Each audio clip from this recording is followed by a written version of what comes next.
Chapter 28 The Turning of the Great Wheel, from Kali Yuga to the Age of Aquarius. The ancients did not see time as linear, but as a great wheel, spiraling, breathing, rising and falling like the chest of the cosmos. In Hindu cosmology, this wheel was divided into 4 great ages, or yugas, each representing a phase in the spiritual maturity of humanity. The Satya Yuga, the Golden Age, was a time of truth, peace, and divine alignment. As the ages turned, light gave way to shadow, and we descended through the Treta and Dvapara Yugas, each more dense than the last, until we reached the Kali Yuga, the age of darkness, forgetting, and spiritual sleep. The Kali Yuga is marked not by evil alone, but by separation from nature, from spirit, and from each other. The sacred is ridiculed, power is hoarded, time is hurried. Yet it is said that even in the Kali Yuga, the smallest act of goodness carries the power of 1,000 lifetimes. For the soil is dark, but the seeds planted in it are potent. This age has long been associated with the age of Pisces in Western astrology, an age that began around the time of Christ and was characterized by faith, sacrifice, and belief in unseen truths.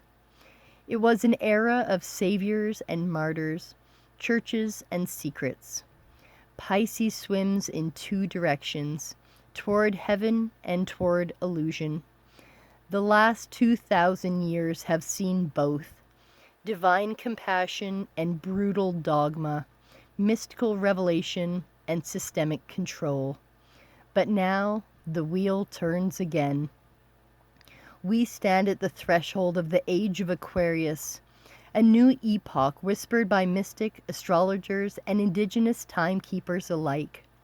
Aquarius, the water bearer, does not bring water, it pours it out. It is the age of awakening, where truth is no longer hidden in temples, but flows freely through the people. In this new age, the sacred returns not as religion, but as remembrance. Technology merges with spirit, communities rise, the individual becomes sovereign, not in isolation, but in harmony. Aquarius is air, fast, networked, visionary. It spreads ideas like wind through dry grass.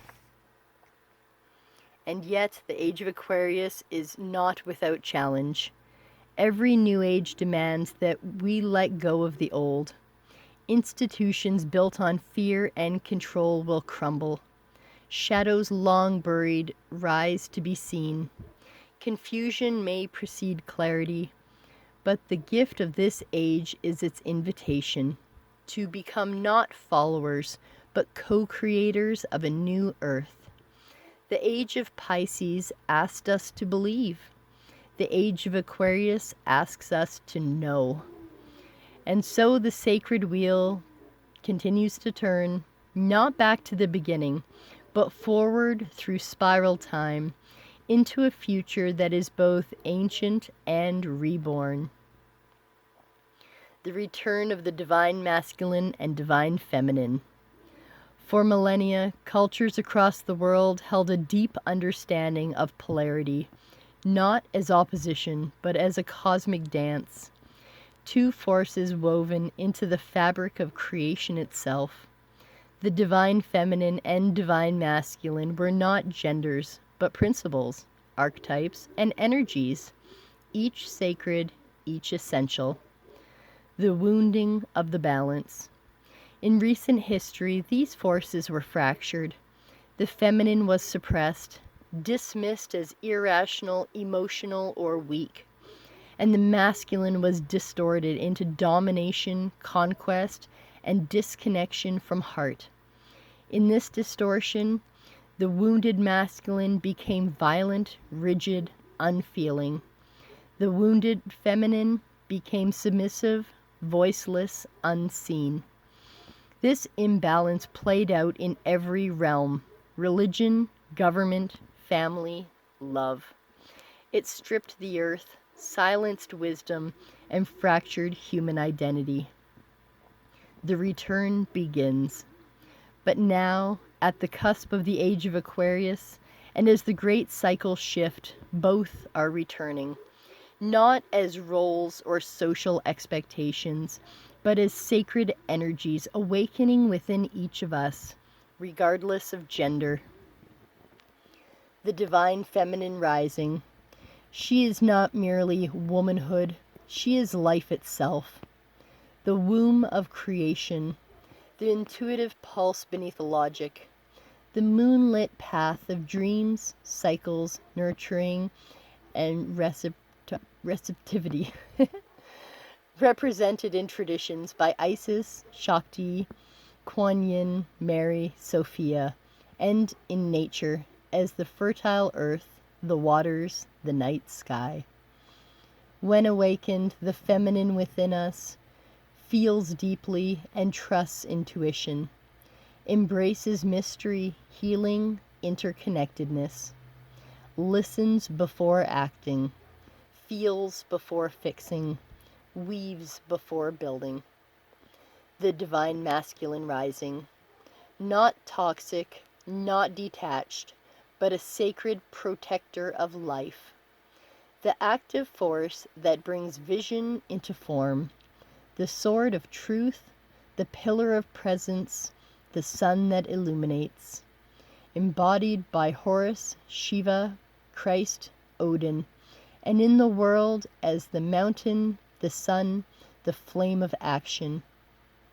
When awakened, the masculine within us stands in integrity and purpose, takes action with clarity, not control, protects without possessing, leads through service. Beyond gender, every human being holds both forces. This isn't about being male or female, but about becoming whole. To be truly balanced is to lead with the feminine, to dream, feel, envision, act through the masculine, to create, build, protect. In a balanced world, men are free to cry, nurture, and be soft without shame.